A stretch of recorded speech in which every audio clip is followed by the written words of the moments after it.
kasih setiamu,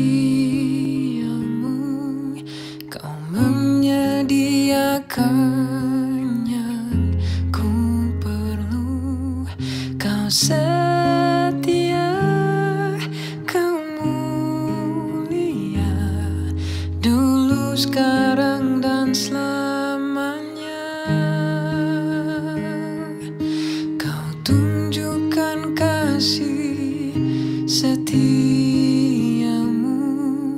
kau menyediakan yang ku perlu. Kau setia, kau mulia, Bapa, kau setia.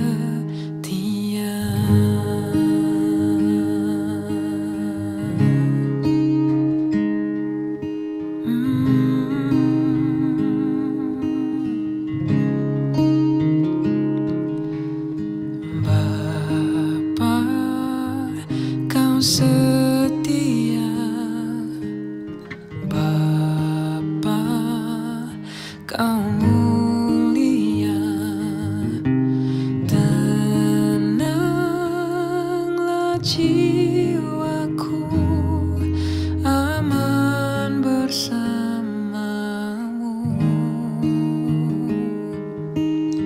Lebih dari harta, kaulah segalanya. Tenanglah jiwaku dalam hadirat-Mu. Kau tunjukkan kasih setia.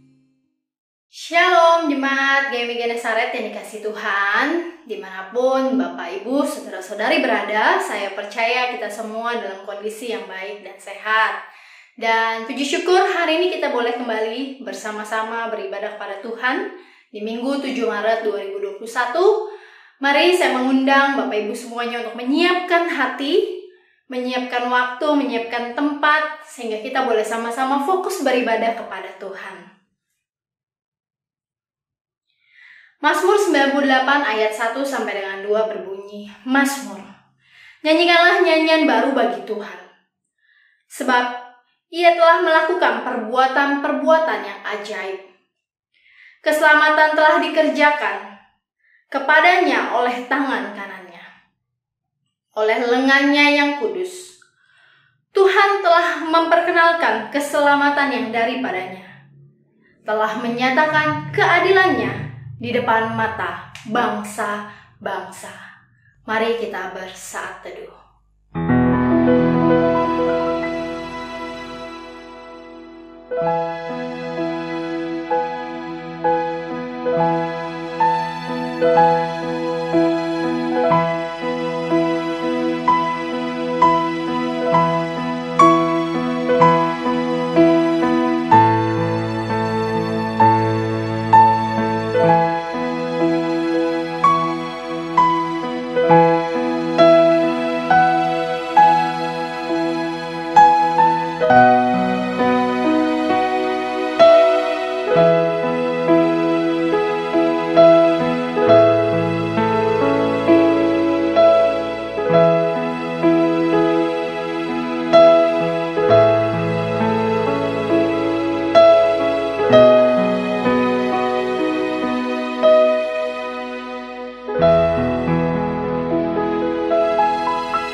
Jemaat yang kasih Tuhan, sungguh tidak terasa bahwa kita sudah hampir 1 tahun menghabiskan waktu dan menjalani kegiatan kita mungkin di rumah saja.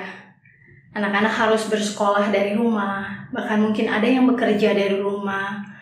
Dan tidak terbayangkan juga oleh kita ketika pandemi itu berlangsung, bagaimana kehidupan kita hari demi hari, apakah kita sanggup melewatinya. Namun sebagai orang yang percaya, kita yakin bahwa Tuhan adalah Allah yang setia. Dia tidak pernah sekalipun meninggalkan kita dan Dia selalu menunjukkan kasih setianya bagi kita semua. Lewat pujian ini saya mau ajak kita semua untuk sama-sama nyatakan, Bapa, Kau setia. Kau selalu menunjukkan kasih setianya, bahkan menyediakan segala sesuatu yang kita perlukan. Mari kita sama-sama memuji Tuhan.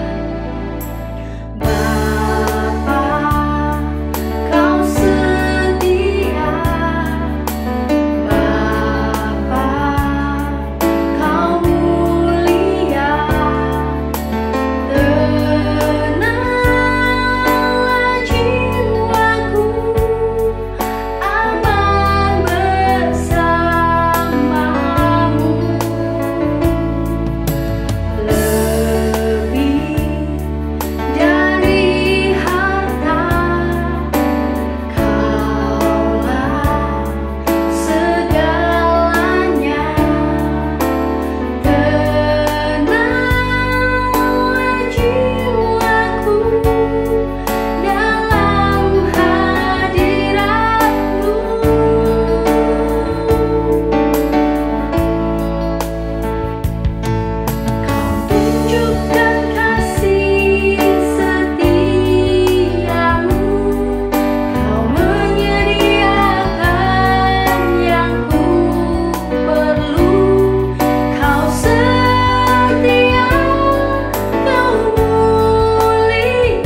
Kami sungguh bersyukur Tuhan punya Allah yang begitu setia.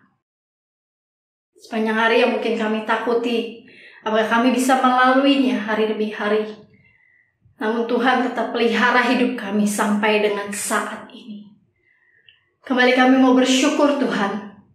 Kami mau siapkan hati kami, mau siapkan waktu kami untuk beribadah kepada Engkau. Pimpin ibadah ini Tuhan dari awal, pertengahan hingga dengan akhirnya. Terlebih lagi, pimpin hamba-Mu yang akan menyampaikan firman Tuhan. Biar firman Tuhan yang ditaburkan bagi setiap kami hari ini boleh menjadi kekuatan bagi kami untuk menjalani hari-hari kami ke depan. Terima kasih Tuhan Yesus. Hanya di dalam nama-Mu kami berdoa dan mengucap syukur. Haleluya. Amin. Mengikut Yesus bukanlah satu keputusan yang mudah untuk kita ambil bersama. Tapi kita adalah orang-orang yang dipilih oleh Tuhan, sehingga kita nggak boleh ragu untuk mengatakan mengikut Yesus adalah keputusan kita. Mari Bapak Ibu Saudara, saya mengajak kita semua untuk memuji nama Tuhan kita. Kita mau sama-sama naikkan pujian yang kata-katanya simple tapi penuh makna, bahwa mengikut Yesus keputusanku. Walaupun kita sendiri, kita tetap mau ikut Yesus. Salib di depan, dunia kita tinggalkan, kita akan tetap mengikut Yesus sepanjang umur kita. Mari kita bersama-sama memuji Tuhan kita. Yesus keputusanku, mengikut Yesus keputusanku, mengikut Yesus keputusanku, ku tak ingkar, tapi ikut walau sendiri, ku tetap ikut walau sendiri, ku tetap ikut walau sendiri, ku tak ingkar. Mungkin satu hal yang sulit bagi kita ketika kita harus meninggalkan semua hal-hal duniawi kita dan tetap memandang salib Kristus di depan kita dan mengatakan mengikut Yesus keputusanku. Mari kita bersama-sama naikkan bait ketiga. Dunia ku tinggal, salib di depan, dunia ku tinggal, salib di depan, dunia ku tinggal, ku tak ingkar, mengikut Yesus. Yesus keputusanku, mengikut Yesus keputusanku, mengikut Yesus keputusanku, ku tak ingkar, ku tak ingkar, ku tak ingkar, ku tak ingkar.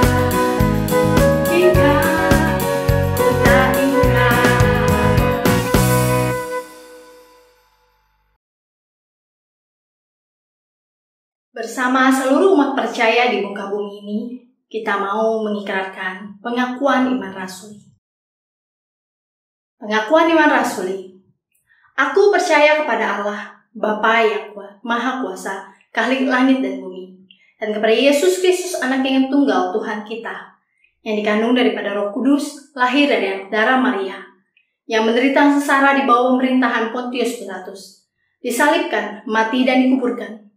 Pada hari yang ketiga, bangkit pula dari antara orang mati, naik ke surga, duduk sebelah kanan Allah, Bapa yang Maha Kuasa. Dan dari sana Ia akan datang untuk menghakimi orang yang hidup dan yang mati. Aku percaya kepada Roh Kudus, gereja yang kudus dan persekutuan orang kudus, pengampunan dosa, kebangkitan daging, dan hidup yang kekal. Amin.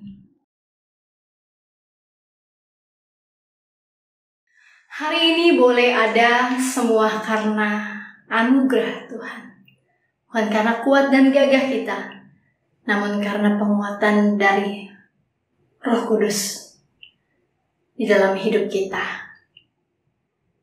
Sebelum kita mendengarkan firman Tuhan, saya mau ajak kita semua untuk menyatakan diri di hadapan Tuhan. Tuhan, mengikut Engkau adalah kesukaan kami. Biarlah firman Tuhan yang kita dengar hari ini boleh sama-sama menguatkan kita. Dan kita mau belajar hari demi hari, sehingga kita boleh menjadi hamba atau murid yang berkenan di hadapan Tuhan. Mari jemaat, kita sama-sama memuji Tuhan. Kita menaikkan pujian mengikut Yesus.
Memuji Tuhan.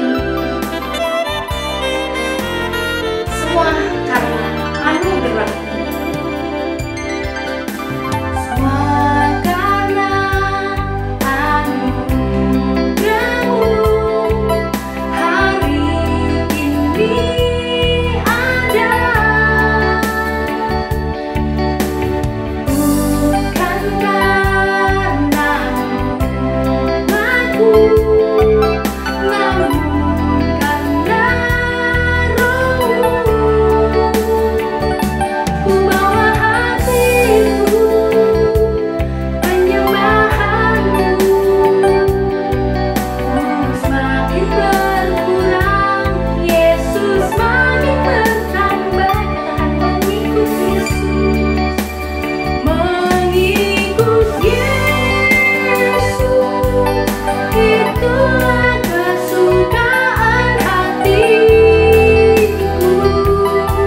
Shalom Bapak Ibu sekalian, kita bertemu kembali dalam kasih sayang Tuhan di minggu awal Maret ini. Kita akan bersama-sama mendengarkan firman Tuhan. Sebelumnya kita minta pertolongan Tuhan dalam doa, kita berdoa. Ya Allah yang baik, Engkau adalah Allah yang hidup dan menghidupkan. Di awal Maret ini kami berada dalam minggu Prapaskah, mengingat kembali bagaimana kasih sayang Tuhan, bagaimana pengorbanan Tuhan Yesus buat umat manusia di tengah dunia ini. Dan saat ini ya Tuhan, kami mau kembali merenungkan apa yang Engkau kerjakan untuk kami umat manusia di dunia ini. Berkati yang menyampaikannya, berkati juga yang mendengar, supaya kami bersukacita di dalam Tuhan dan Tuhan di dalam kami. Berfirmanlah karena kami siap untuk mendengarkan sabda-Mu. Amin. Bapak Ibu yang Tuhan Yesus kasihi, firman Tuhan kita pada pagi hari ini diambil dari Matius 16 ayat 21 sampai 23. Nah, saya akan baca ayat 21 dan 23 saja dari firman Tuhan ini. Sejak waktu itu Yesus mulai menyatakan kepada murid-muridnya bahwa ia harus pergi ke Yerusalem dan menanggung banyak penderitaan. Kemudian dari pihak tua-tua, imam-imam kepala, dan ahli-ahli Taurat, lalu dia dibunuh dan dibangkitkan pada hari yang ketiga. Ayat yang ke-23. Maka Yesus berpaling dan berkata kepada Petrus, "Enyala iblis, engkau satu batu sandungan. Sebab engkau bukan memikirkan apa yang dipikirkan Allah, melainkan apa yang dipikirkan manusia." Nah, Bapak Ibu yang Tuhan Yesus kasihi, kira-kira bagaimana ya perasaan Bapak Ibu atau mungkin pikiran Bapak Ibu ketika satu saat kita misalnya lagi berwisata ke Jogja. Jadi Jemaat Gemi Genesaret ini akan berwisata ke Yogyakarta. Kenapa ke Yogyakarta? Karena di sana itu ada candi-candi peninggalan dari zaman-zaman yang dulu. Misalnya di sana ada candi agama Buddha, ada juga candi Prambanan, itu candi untuk yang agama Yahudi zaman-zaman dulu ya. Kemudian ada Candi Mendut, ada juga keraton-keraton di sana, bahkan juga tempat wisata juga di sana. Ada misalnya yang legenda juga, yaitu Pantai Ratu Selatan. Wah, jadi kita Gemi Genesaret akan wisata ke sana. Nah, sampai di sana Bapak Ibu, kita udah sampai, kemudian kita menginap di hotel. Nah, setelah itu kita udah lihat, oh nanti perjalanan kita mau kemana saja selama berwisata ke Yogyakarta. Tapi ketika besoknya kita bangun dan sudah siap-siap, udah makan pagi, kemudian sudah ngobrol-ngobrol, terus kemudian kita sudah mau siap-siap berangkat menuju tempat-tempat wisata itu, tiba-tiba Contoh bilang begini, "Bapak Ibu, kita akan balik ke Jakarta." Kira-kira gimana Bapak Ibu? Terkejut? Atau heran? Atau bertanya, kenapa ya? Nah, Yesus jadi ketika dengan murid-muridnya itu pada bagian firman Tuhan ini, itu sedang berada di satu kota Kaisarea Filipi namanya. Nah, ini kota bukan tempat tinggal orang Yahudi. Jadi ini kota yang di kota Kaisarea Filipi ada di atas dari Galilea. Dan kalau Bapak Ibu lihat petanya, Bapak Ibu akan lihat di mana letak kota Kaisarea Filipi itu. Ya, jadi dia ada di utara.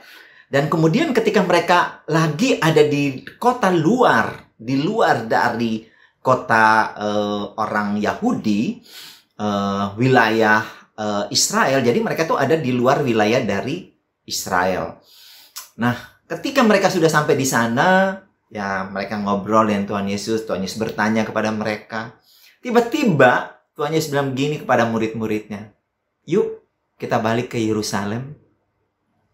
Nah Bapak Ibu, tentunya gimana perasaan murid-murid ketika Yesus mengajak balik ke Yerusalem? Ya karena mereka sebagai seorang murid, mau nggak mau kan mereka harus ikuti. Karena kalau kita lihat di peta ya Bapak Ibu ya, dari Kaisarea Filipi ke Yerusalem itu perjalanannya jauh. Sangat jauh. Ya.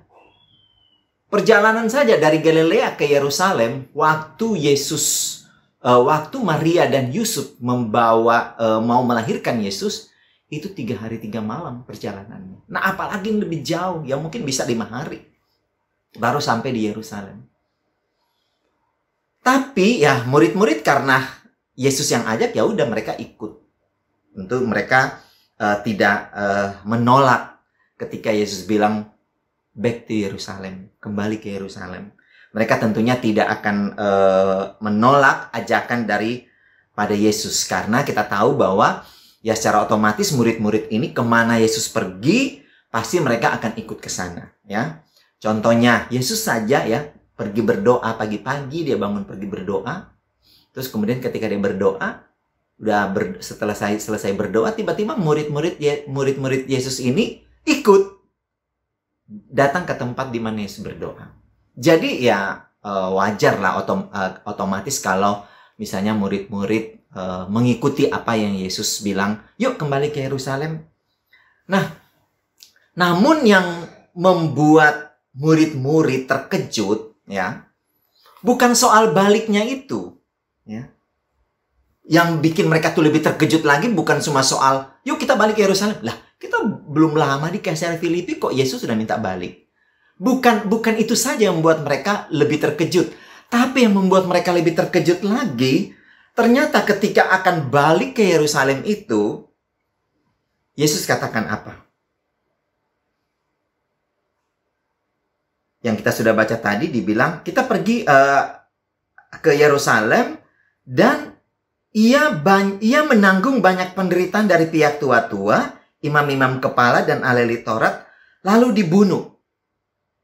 Jadi murid-murid terkejut. Yesus mengatakan, yuk kita balik ke Yerusalem karena nanti di sana saya akan menanggung banyak penderitaan. Dari siapa? Yaitu dari pihak-pihak tua-tua, imam-imam kepala, ahli Taurat, pemimpin-pemimpin agama. Nah, apa yang Yesus tanggung yang banyak itu, yang dikatakan menanggung banyak penderitaan dari mereka-mereka ini? Tentunya ya murid-murid udah tahu, karena 3 golongan ini itu selalu kalau mereka datang ke kota Yerusalem, ya itu kan pusat ibadahnya orang Israel. Orang-orang 3 golongan ini selalu itu tidak suka terhadap kehadiran Yesus. Kenapa? Karena ketika Yesus hadir, orang-orang itu akan lebih banyak mendekat kepada Yesus. Ya tentunya mungkin mereka pengen mujizat, lihat lagi mujizat apa yang Yesus buat di sini, atau pengajaran apa yang Yesus akan sampaikan. Karena mereka bilang, kok Yesus itu mengajar berbeda dengan ahli-ahli Taurat atau pemimpin-pemimpin agama yang lain. Jadi mereka ketika Yesus datang, orang banyak itu akan lebih cenderung mengikuti Yesus daripada 3 golongan tadi ini. Nah, murid-murid itu tahu bahwa imam-imam kepala itu sangat tidak suka, sangat membenci, sangat kesel dengan Yesus.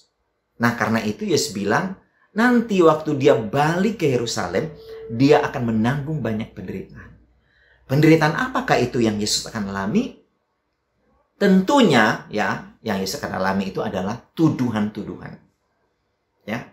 Yesus akan dituduh bahwa Yesus itu menyesatkan kalian. Jangan percaya dia, jangan percaya Yesus. Dia itu mengatakan bahwa dia itu anak Allah, dia itu raja orang Yahudi. Dia itu mana ada raja orang Yahudi datang dari anak tukang kayu, itu tidak ada.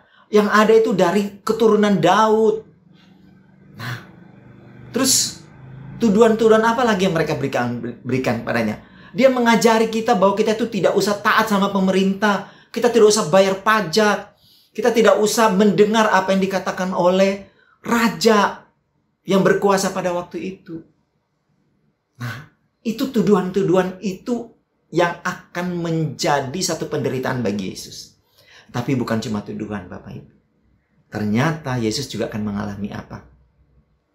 Yaitu akan menanggung di mana Yesus bisa dilempar dengan batu. Yesus bisa dipukul oleh mereka. Yesus bisa dihina, dicerca, dicela. Bahkan mereka bisa ludahi Yesus. Dan ini memang kita tahu Bapak Ibu kan. Ketika nanti Yesus ditangkap, itu mereka lakukan. Orang-orang Yahudi ini. Nah, itu yang pertama. Bahwa Yesus balik ke Yerusalem. Yesus katakan, Yesus akan menanggung banyak penderitaan dari pihak-pihak agama, ahli-ahli Taurat, dari tua-tua, orang-orang Israel yang dituakan. Itu akan menuduh dia dan akan melakukan itu. Dan itu tentunya akan berpengaruh terhadap seluruh orang Yahudi yang datang ke Yerusalem. Karena Yerusalem pusat tempat di mana mereka beribadah. Yang kedua, Bapak Ibu, Yesus tidak saja akan menanggung banyak penderitaan, tapi Yesus katakan dia akan dibunuh. Nah, kalau bicara soal dibunuh Bapak Ibu, tentunya murid-murid berpikir, siapa yang akan membunuh Yesus? Karena orang Yahudi itu tidak boleh saling membunuh. Ya. Mereka diajarkan sejak dari zaman Musa, mereka itu tidak boleh saling membunuh. Nah, yang membunuh Yesus itu siapa?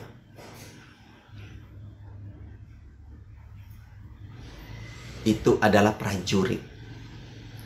Prajurit yang membunuh Yesus. Karena tadi, orang Israel tidak mungkin melakukan pembunuhan. Ya. Jadi, apalagi Yesus itu disukai oleh banyak orang pada waktu itu. Nah, tentunya pemimpin-pemimpin agama ini, ahli Taurat, para tua-tua itu akan menghindarikan semuanya itu.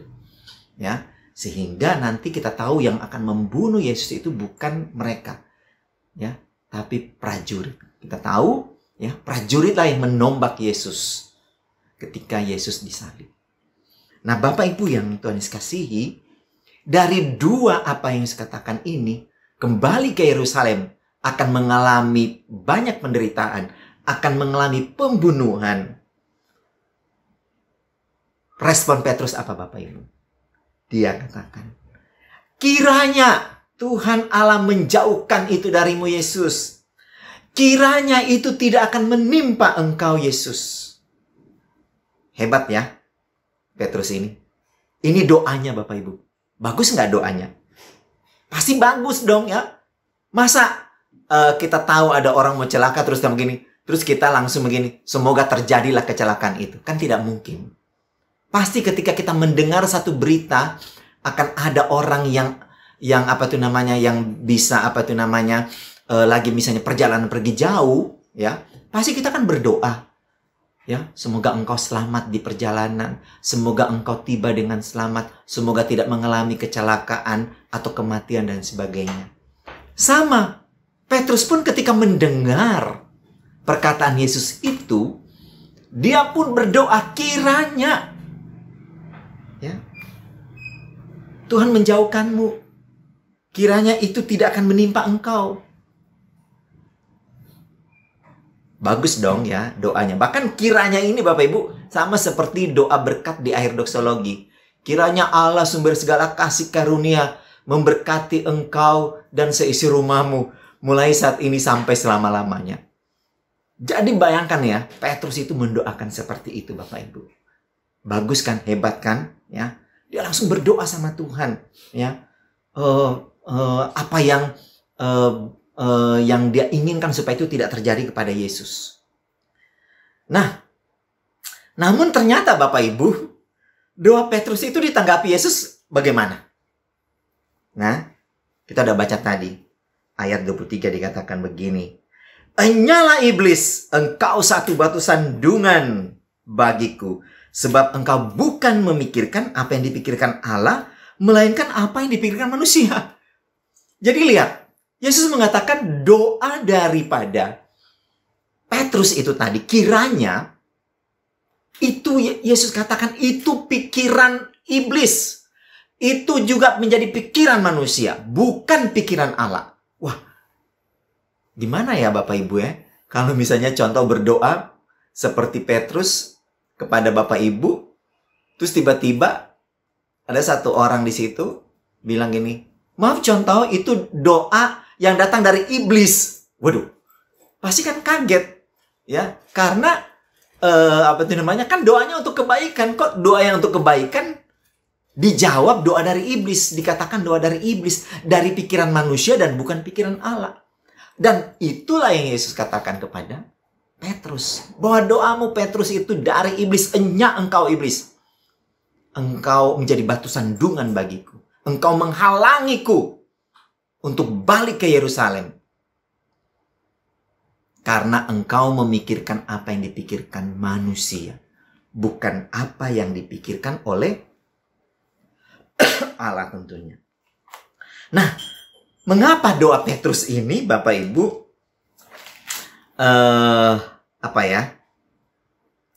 doa yang harus dienyakan, kata Yesus ya, harus disingkirkan, harus dilenyapkan doa-doa itu, ya, karena tidak sesuai dengan pikiran Allah, tapi itu adalah keinginan pikiran manusia.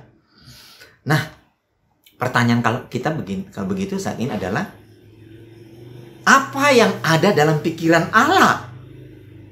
Kalau doa itu tidak tepat, kalau doa itu merupakan dari iblis dan merupakan pikiran manusia, apa yang menjadi pikiran Allah? Dan tentunya kita juga bertanya, kalau begitu, apa yang dipikirkan oleh manusia sehingga dua pikiran ini menjadi dua pikiran yang berbeda? Nah, kita melihat begini Bapak Ibu. Pikiran Allah, ya, kalau Bapak Ibu lihat slide ini ya, ada slide-nya. Saya buat ada pikiran Allah, ada pikiran manusia. Nah, kita lihat. Kalau pikiran Allah Bapak Ibu, dikatakan Yesus akan mengalami banyak penderitaan atau akan menanggung banyak penderitaan. Itu pikiran Allah. Ya, kehendak Allah. Yang kedua, Yesus akan dibunuh dalam pikiran Allah. Yesus waktu balik ke Yerusalem akan dibunuh. Pikiran manusia apa? Yang diwakilkan oleh Petrus tadi. Yesus akan jauh dari penderitaan, akan jauh dari cercaan, akan jauh dari lemparan batu, akan jauh dari hinaan, akan jauh dari tindakan-tindakan yang membuat Yesus menderita. Itu akan jauh semua. Itu pikiran manusia. Pikiran manusia yang berikut adalah bahwa Yesus tidak akan ditimpa kematian atau tidak akan dibunuh. Jadi ini, lihat, dua pikiran yang sangat berbeda. Nah, kalau dua pikiran yang sangat berbeda ini Bapak Ibu, implikasinya apa? Ya, tentunya implikasinya dengan pikiran Allah ini bahwa nanti di Yerusalem Yesus akan mengalami penderitaan itu dan dibunuh. Itu implikasinya berarti. Jadi, apa yang Yesus alami nanti itulah yang sesuai dengan pikiran Allah. Itulah yang sesuai dengan kehendak Allah. Ingat, ya, mengapa ini sesuai dengan pikiran Allah atau kehendak Allah? Ada kata Allah, kata firman Tuhan. Mari kita lihat Bapak Ibu dalam Kejadian. Nah, Bapak Ibu, Kejadian pasal yang ketiga, ya. Kejadian pasal ketiga kita bandingkan dengan Kejadian 3 ayat 15, dikatakan begini. Aku akan mengadakan permusuhan antara engkau, iblis, ya, dan perempuan, Hawa. Antara keturunanmu, keturunan iblis, dan keturunan Hawa. Terus dilanjutkan, keturunan Hawa, perempuan, akan meremukkan kepalamu iblis. Ya. Dan engkau iblis akan meremukkan tumit keturunan Hawa itu. Jadi Bapak Ibu, kalau kita baca Kejadian 15 sudah sangat jelas bahwa memang ya keturunan Hawa itu tumitnya akan digigit. Tapi keturunan Hawa itu akan apa dibilang ini? Akan meremukkan kepala daripada keturunan ular atau iblis. Nah, dari sini kita melihat bahwa apa yang dikatakan oleh Yesus atau apa yang menjadi pikiran Allah sudah ada sejak dari Kejadian pasal 3 ayat 15. Bahwa memang Yesus harus menderita. Memang Yesus akan dibunuh. Ya. Keturunan iblis akan, dibilang ini ya, sangat jelas dibilang di sini, akan meremukkan tumitmu, kakimu. Ya, akan ada kematian. Tapi keturunan manusia Hawa itu akan meremukkan kepala daripada si turunan ular. Artinya Yesus akan menang. Nah, makanya dikatakan pada ayat 21 tadi bahwa dan setelah itu dia akan dibangkitkan. Jadi sebenarnya apa yang menjadi pikiran Allah ini itu sudah ada Bapak Ibu di dalam Kejadian pasal 3 ayat 15. Itu pikiran Allah. Itu kehendak Allah. Jadi kita tidak perlu heran. Tapi bagi Petrus sebagai pikiran manusia, dia tentunya terkejut dengan perkataan Yesus itu. Tapi itu pikiran Allah. Nah, implikasinya dari pikiran manusia yang bahwa Yesus akan dijauhkan, Yesus akan tidak menimpa kematian. Implikasinya bahwa di Yerusalem nanti Yesus tidak akan mengalami itu. Karena Tuhan Allah akan menolong. Ya tentunya ya. Tuhan akan menolong Yesus supaya Yesus tidak mengalami itu. Ternyata ini yang ada dalam pikiran iblis kan. Ingat, kalau kita melihat juga ya. Di dalam misalnya, kenapa kok keinginan iblis itu beda ya. Beda ya. Dengan pikiran Allah tentunya ya beda gitu kan. Ini pikiran iblis ketika dia menggoda Yesus ya. Kita bandingkan dengan Matius 4 ayat 6 dikatakan begini. Lalu berkata kepada kepada Yesus. Ini iblis bilang kepada Yesus. Jika engkau anak Allah, jatuhkanlah dirimu ke bawah. Sebab ada tertulis mengenai engkau, mengenai Yesus. Allah akan memerintahkan malaikat-malaikatnya. Dan mereka akan menantang Yesus di atas tangannya. Supaya kaki Yesus jangan terantuk kepada batu. Jadi begini, Yesus melompatlah dari atas mumbungan ini. Nanti kok malaikatmu akan tolong kamu. Sehingga kamu tidak jatuh ke tanah. Ya, kamu tidak akan kena batu. Karena Allah akan mengutus malaikatmu untuk menolong kamu. Jadi, benar nggak kata iblis ini? Benar. Ya, sesuai dengan tertulis di dalam kitab Mazmur. Ada itu. Malaikat akan menantangmu. Ya. Tapi itulah pikiran iblis. Ya. Beda dengan pikiran Allah. Nah, Bapak Ibu yang Tuhan Yesus kasihi, kalau begitu, apa implikasinya buat kita saat ini ya dengan pikiran yang manusia tadi itu ya. Tidak salah tentunya kita berdoa untuk kebaikan orang lain supaya jauh dari kesulitan, jauh dari penderitaan, bahkan jauh dari kematian. Itu tidak salah. Kita mendoakan seperti itu dan sering Bapak Ibu kita berdoa seperti itu. Namun ternyata kita mendapat insight baru, pikiran baru, satu pengertian baru, pemahaman baru dari firman Tuhan ini. bahwa tidak selamanya doa-doa kita yang kita panjatkan atau keinginan-keinginan kita yang kita panjatkan itu yang untuk kebaikan, belum tentu itulah yang terbaik. Belum tentu itulah pikiran Allah. Belum tentu itulah kehendak Allah. Bisa jadi apa yang kita anggap baik itu ternyata belum tentu kebaikan yang kita pikirkan itu, yang kita doakan pun, itu adalah pikiran dari Tuhan. Bisa jadi itu juga ternyata keinginan kita sebagai manusia. Yang kita tahu itu juga tidak salah. Nah, disinilah Bapak Ibu. Ketika kita dalam kondisi yang seperti ini, implikasinya bahwa kita harus selalu peka untuk mengetahui, mengerti, mengenal mana kehendak Allah, mana pikiran Allah, dan mana cuma kemauan saya sebagai manusia yang berdosa, yang bisa salah, yang bisa tidak tepat. Nah, di sini kita perlu kepekaan, Bapak Ibu. Nah, bagaimana supaya kita memiliki kepekaan? Ya, kita harus senantiasa meminta. Minta apa? Minta doa yang tadi. Bukan, Bapak Ibu.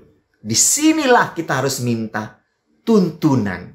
Kita minta bimbingan. Kita minta petunjuk dari Tuhan. Kita minta juga, mungkin bisa bukan cuma petunjuk, tapi kita juga bisa minta mungkin tanda dari Tuhan. Supaya kita tidak salah dalam melangkah atau mengambil keputusan, Bapak Ibu. Nah, Bapak Ibu, yang itu implikasinya buat kita saat ini sebagai manusia, supaya kita belajar tidak selamanya yang kita pikirkan, yang kita doakan itu selaras dengan yang Tuhan mau.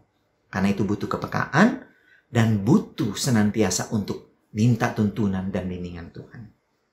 Nah, implikasinya dari buat kita, dari pikiran Allah tadi, ya berarti kita harus menerima.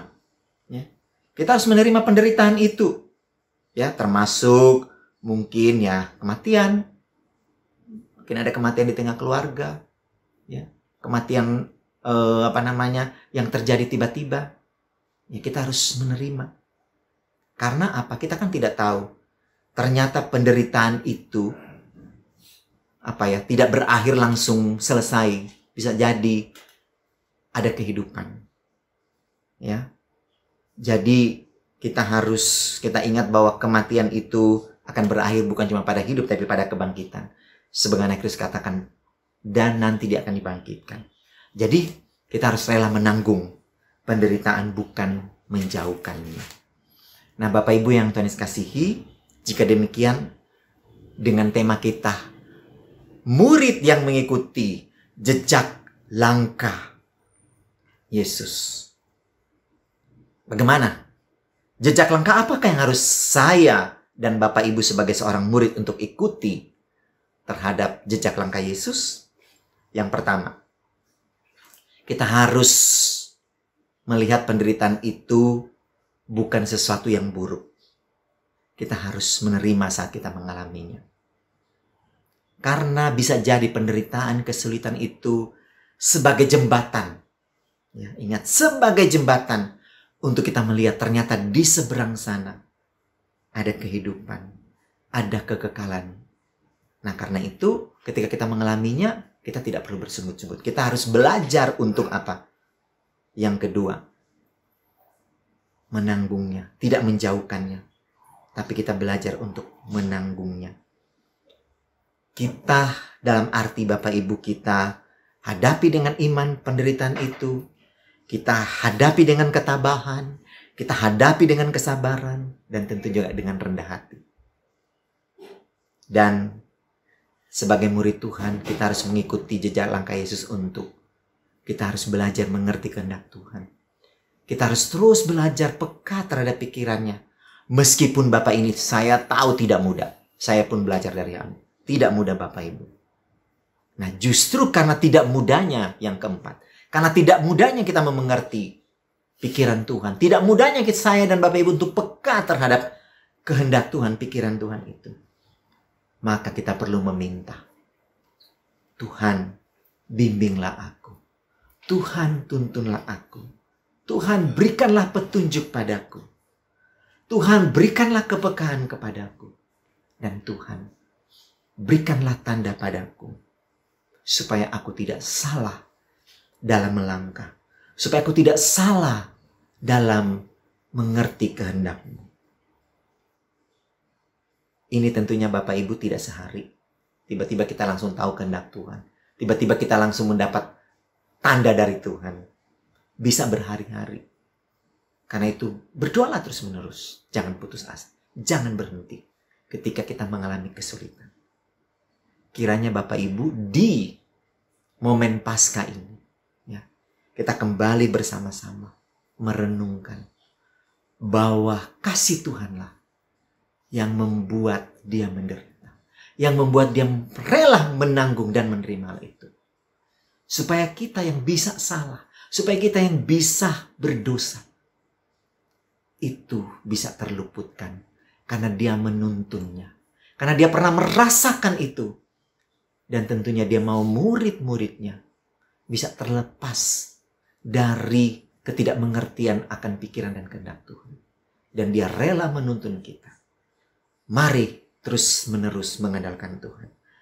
Mari terus mengikuti jejak langkah Yesus di bumi. Kiranya Tuhan memberkati kita semua. Haleluya. Amin. Mari kita berdoa. Tuhan yang baik, terima kasih karena Engkau mengajari kami tentang murid yang harus mengikuti jejak-Mu. Menderita, menanggung banyak penderitaan, kesulitan, harus belajar rendah hati menerima, menghadapi dengan iman, dengan kesabaran, dengan ketabahan. Dan terlebih dari semuanya itu, biarlah kami boleh mengerti kehendak Tuhan. Dan karena itu Yesus, berikanlah petunjuk bagi kami, bimbingan bagi kami. Supaya ketika kami hidup di dunia ini, kami tidak salah melangkah. Karena kami hanya debu tanah. Terima kasih Tuhan Yesus. Engkau sudah berbicara pada kami. Biarlah Roh Kudus-Mu akan membuat kami lebih dalam untuk mengerti dan memahami. Dalam Yesus Tuhan yang hidup kami berdoa. Amin. Bapak Ibu, mari kita bangkit berdiri dan kita bersama-sama menaikkan pujian doksologi.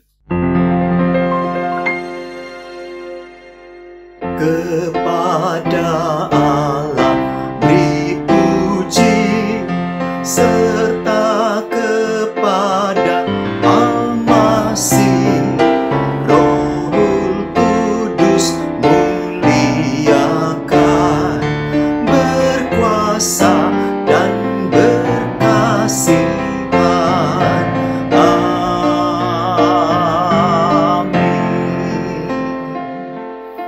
Bapak Ibu yang Tuhan Yesus kasihi, mari kita bersama-sama bersatu di dalam doa.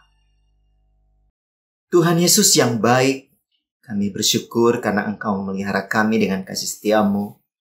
Di awal Maret ini kembali kami masuk di dalam minggu-minggu Prapaskah. Kiranya Engkau meneduhkan hati kami, memberikan kami kesabaran, memberikan kami ketabahan, dan memberikan kami juga petunjuk. Dan biarlah Tuhan Engkau yang akan memberkati negara kami ini di dalam menyukseskan proses vaksin bagi rakyat di Indonesia ini. Tuhan juga cukupkan segala kebutuhan dari negara kami ini untuk semua hal yang dibutuhkan.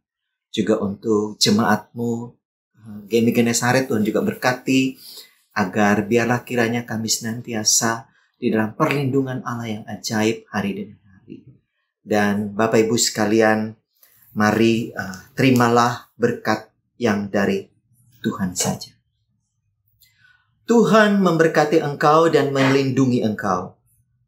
Tuhan menyinari engkau dengan wajah-Nya dan memberi engkau kasih karunia.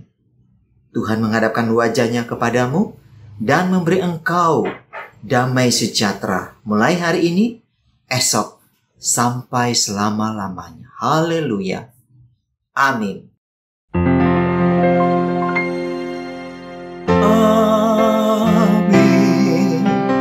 Amin. Amin.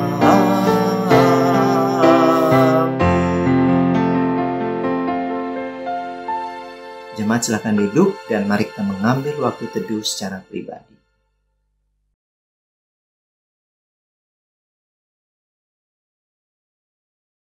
Ya, salam Bapak Ibu yang Tuhan kasihi.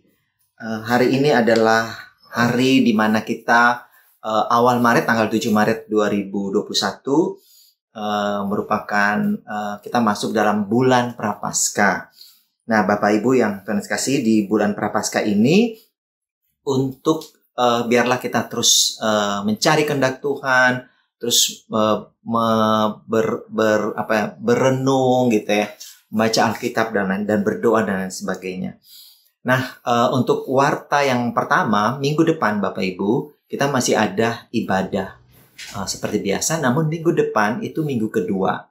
Jadi karena minggu kedua kita itu ada live Zoom. Jadi nanti ibadahnya bukan rekaman seperti ini, tapi live Zoom.